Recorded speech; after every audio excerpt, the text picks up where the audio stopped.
tarde. Glória a Deus. Estou feliz de estar aqui nesta tarde, tendo a oportunidade de estar falando da palavra do Senhor. Glória a Deus.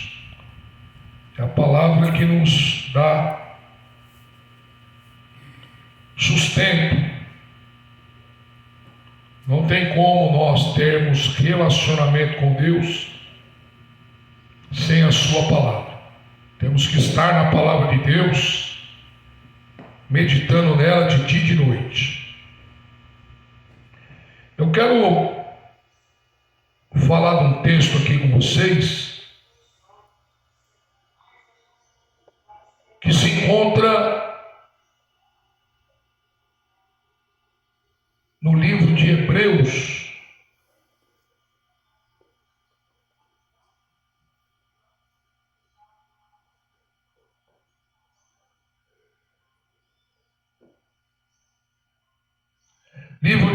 capítulo 2.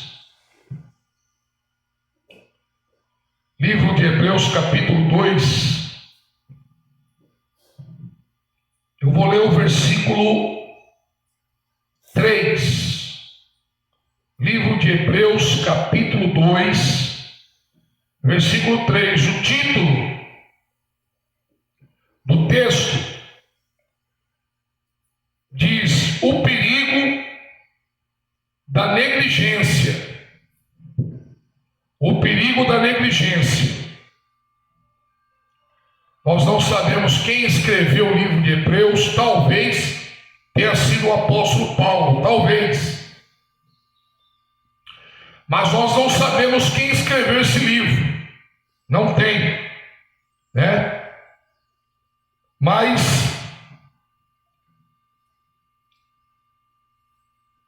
contém coisas importantes aqui, como toda a palavra de Deus, para a nossa vida. Eu vou estar lendo o versículo 3, que diz assim: como escaparemos? É uma pergunta. Como escaparemos nós se negligenciarmos tão grande salvação? É uma pergunta. Como escaparemos nós se negligenciarmos tão grande salvação? O que é negligenciar? Temos que saber o significado da palavra negligenciar. Negligenciar é rejeitar. Rejeitar tão grande salvação. É isso que a pessoa que escreveu o livro de Hebreus quis dizer. Na verdade, não é bem a pessoa, o próprio Espírito de Deus, usando o teu cérebro para escrever. Ele escreve: como escaparemos se negligenciarmos, se rejeitarmos tão grande salvação? O texto já mostra que Deus nos deu o poder de escolha. O texto mostra. Às vezes eu vejo pessoas falando: Deus não tocou em mim ainda. Quando Ele tocar, aí eu vou buscar Ele. Mas enquanto Ele não tocar, eu vou ficar na minha aqui esperando. Mas isso é uma mentira. Por que é uma mentira? Porque há 2000 anos atrás, 2023 anos atrás, Jesus morreu na cruz. Jesus morreu na cruz. E a sua morte na cruz e a ressurreição depois do terceiro dia significa que Deus já fez a sua escolha. Quem está entendendo? Deus já fez a sua escolha. E qual é a sua escolha? É salvar toda a raça humana. A escolha do Senhor foi essa. Então essa mensagem que eu prego para você essa tarde é a mensagem central da Bíblia. O significado da morte de Jesus na cruz e a sua ressurreição. É o texto que eu acabei de ler no livro de Hebreus, no versículo 3. É uma pergunta: como escaparemos? Não tem como escapar. Se eu e você rejeitarmos, negligenciarmos a morte de Jesus na cruz e a sua ressurreição, já era para nós e para todo aquele que o fizer. Mas a soberania de Deus está bem clara quando Deus poderia muito bem não dar o seu filho na cruz. E se ele não desse o seu filho na cruz, nós seríamos destruídos. Quando eu falo nós, eu não estou falando desse grupo de pessoas aqui somente. Eu estou falando de toda a raça humana, de todas as gerações, desde Adão e Eva até a última geração. Seríamos destruídos, seríamos lançados no inferno, estaríamos todos nós condenados eternamente. Mas o Senhor escolhe o quê? Salvar a raça humana, dando Jesus Cristo. Paulo escreve aos Coríntios, na sua segunda carta, no capítulo 4, versículo 4, que o Deus desse século, quem é o Deus desse século? Quem é o Deus desse século? O Deus do sistema, o Deus desse mundo, o diabo, cegou o entendimento dos incrédulos, para que não vos resplandeça a luz do Evangelho. O diabo cegou o entendimento dos incrédulos, para que não resplandeça a luz do Evangelho, para que eles não entendam essa mensagem. Eles não entendam. Eles não tenham noção do que é um homem morrer na cruz, derramar o seu sangue para pagar uma dívida que nós não poderíamos pagar. Mas ele pagou em nosso lugar, nos perdoando e nos justificando. A justificação, presta atenção, a justificação é maior que o perdão. O perdão funciona assim: se você tem uma dívida no banco de R$1.000 e você não tem dinheiro para pagar, como que você vai quitar essa dívida? Como você vai quitar? Não tem como. Aí chega alguém que tem esse dinheiro, vai lá e paga a sua dívida. Aí sua dívida foi o quê? Foi perdoada. Sim ou não? Foi perdoada. Só que você continua o quê? Continua sem dinheiro. A sua dívida foi perdoada, só que você continua sem dinheiro. Você continua pobre. Sim ou não? Continua pobre. Então, por isso que quando a Bíblia fala de justificação, é mais do que o perdão. Por quê? Porque Jesus, eu quero que você entenda isso, ele morreu e ressuscitou ao terceiro dia para justificar todo aquele que crê. Eu não posso falar de você, porque eu não sei se você crê. Se você crê, você faz parte. Você faz parte. Você faz parte dos salvos, eleitos por Deus. Se você não crê, Você entra no livro de Hebreus, capítulo 2, versículo 3. É uma pergunta que foi feita. Como que você vai escapar? Como você vai escapar se você rejeitar a salvação? Se você rejeitar a mensagem da cruz? Se você rejeita Jesus? Como você vai escapar? Como que eu escaparei? Então, voltando para a explicação da justificação. Justificação significa que Jesus morreu pelos nossos pecados, sim ou não? Só que eu quero que você entenda isso. Pouca gente sabe disso. Ele morreu pelos nossos pecados presentes. Ele morreu pelos nossos pecados passados. E ele morreu pelos nossos pecados futuros. O que involuntariamente iremos ainda cometer. Ele morreu pelos pecados presentes, passados e futuros. Então isso é mais do que perdão, é uma justificação, é uma riqueza na nossa vida. Porque se nós andarmos crendo em Jesus, tendo essa mensagem da cruz como verdade dentro do nosso coração, eu quero que você entenda uma coisa: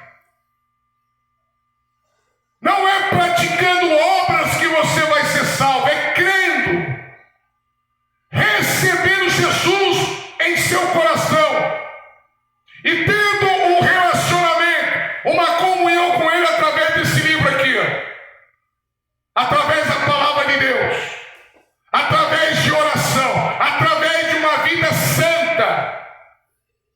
O que é santo? O que é uma pessoa santa? Existe pessoa santa ou não? A Bíblia diz que sim, que todo aquele que se separa do pecado, todos aqueles que estão em Cristo Jesus são santos. A Bíblia classifica, por quê? Porque estão no mundo, mas se separaram do pecado, não praticam mais o pecado. Eles vivem uma vida piedosa, uma vida controlada, uma vida como aquela pessoa que tem diabetes, é como aquela pessoa que tem colesterol alto. Ela vai no médico, o médico passa lá uma lista de alimentos que ela pode comer e que não pode comer. O diabético, por exemplo, se ele comer um pedaço de bolo de chocolate, ou bolo de banana, ou bolo de baunilha, bolo de morango, que tem um alto índice de açúcar, ele vai comer e vai passar mal. Então ele está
Senhor e Salvador, que é a razão de estarmos aqui.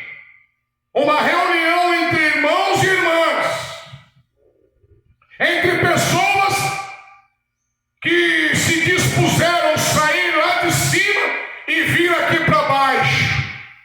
Ouvir a palavra que não é do irmão Anderson, não é do Francisco, não é uma palavra denominacional, não é uma palavra escrita por pastores, homens, é uma palavra que vem de Deus para você, para que você saia daqui cultuando ao Senhor, porque o nosso culto não é aqui, o nosso culto é lá fora. Quando termina essa reunião, começa o culto de adoração a Deus, no meio das adversidades, no meio das tribulações, no meio das perseguições, no meio das calúnias, no meio das traições, no meio daqueles que se levantam contra nós, e muitas vezes não sabemos por que se levantaram contra nós. Porque quando você passa, quando você decide servir a Jesus Cristo, o mundo espiritual começa a se movimentar contra mim, contra você, para nos tirar da presença de Deus. Mas a Bíblia vai dizer que é maior o que está em nós do que o que está no mundo. Aleluia. Então é um livro, é o texto do livro de Hebreus. A pergunta, como escaparemos? Não tem como escapar. A única maneira de escapar da ira que está por vir, Jesus Cristo está segurando a ira de Deus. Jesus Cristo está falando, Pai, ainda não, ainda não, ainda não. Tem pessoas ainda que precisam ouvir a minha palavra, e Jesus Cristo segura a ira de Deus, que está para ser descarregada na terra. Lucas 21, versículo 22 e 23 vai dizer que será dias de vingança na terra. O Senhor vai se vingar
histórias, fábulas, filosofias vãs, para prender muitos nas suas armadilhas. Paulo escreve na carta aos Coríntios, segunda carta, capítulo 10, versículo 4, que a religião é uma fortaleza que toma a mente do homem e não deixa o homem entender quem é Jesus Cristo, o que é o Evangelho. Fico vendo muitos falando o cristianismo. A Bíblia nem tem essa palavra, cristianismo. Cristianismo é uma religião. Jesus Cristo veio apresentar o Evangelho que salva, que é do Senhor Jesus. Jesus Cristo nunca falou de cristianismo. Jesus Cristo falou do Evangelho. Paulo escreve na primeira carta aos Coríntios, capítulo 9, versículos 16, se não me engano: ai de mim se eu não pregar o cristianismo. Não, ele não disse isso. Ai de mim se eu não pregar o Evangelho.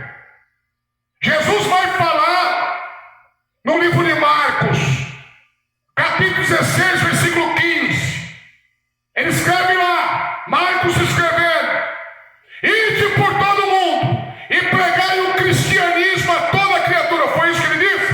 Não, não foi isso que ele disse. Ele disse: ide por todo mundo e pregai o Evangelho a toda criatura, não o cristianismo. Essa palavra não existe na Bíblia.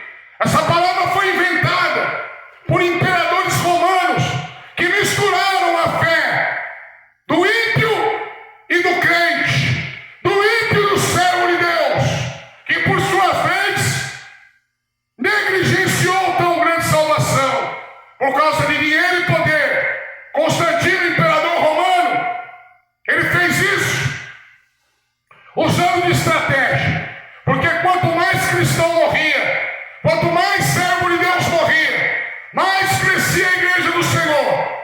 Ele mudou a estratégia, não matando mais, e sim dizendo: somos todos cristãos. Mas a palavra de Deus vai dizer que todo aquele que for a Jesus, jamais ele lançará fora. Quando aquela mulher, em João capítulo 8, foi pega no ato de adultério, estava traindo seu marido, com atitudes sexuais ilícitas, a liderança religiosa levou essa mulher aos pés de Jesus, usando a lei de Deus, porque a lei escrita por Moisés dizia que ela deveria ser apedrejada. Quem conhece o texto? Ela deveria ser apedrejada até a morte. Então essa mulher, irmão Francisco, ela teve um livramento no último minuto de vida, que os homens já estavam com as pedras prontas para atirar naquela mulher e matá-la com muitas pedradas. E eles perguntam: mestre, olha, essa mulher foi pega em adultério. A lei de Moisés manda apedrejar. O senhor diz o quê? Então eles perguntaram isso para Jesus, para também poder apedrejar ele, se ele fosse contra a palavra, a lei. Só que Jesus Cristo, ele é Deus. Ele veio salvar todo aquele que crê.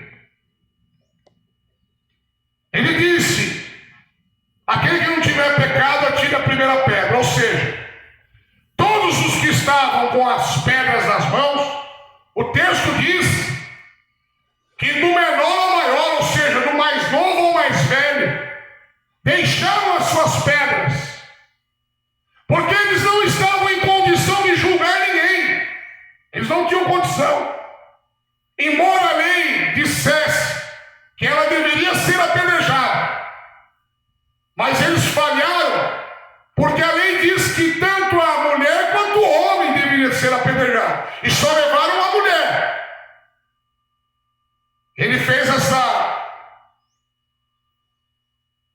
falou isso para aqueles homens. Ele disse isso com autoridade. Aquele que não tiver pecado, atire a primeira pedra.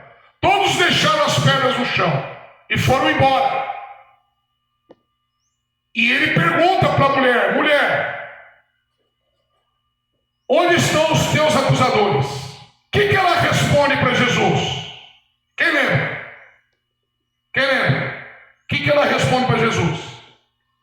Ela responde assim, ó: Senhor, olha só, Senhor, uma mulher que foi pega em adultério, ela responde, Senhor.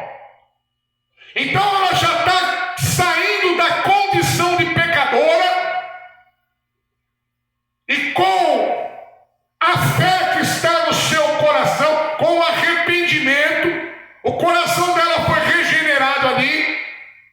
Ela já reconhece Jesus como o quê? Senhor. Senhor! Foram todos embora. Eu não os vejo. Jesus responde para ela: eu também não te condeno. Ele disse isso para ela. Quem lembra? Eu também não te condeno. Só que ele disse o que no final? Vai e não peques mais. Porque o pecado é o problema. O pecado é que leva a pessoa à morte. O pecado é que separa Deus dos homens. Deus quer operar, mas por causa do pecado não opera. Então a mulher vai o quê? Sai da lei de Moisés e vai para Jesus. Todo aquele que sai da lei e corre para Jesus é justificado, porque essa mulher creu em Jesus. Então ela foi livre. Ela recebeu o livramento. Ela recebeu o perdão. Quem está entendendo? Porque foi para Jesus, senão ela morreria. Então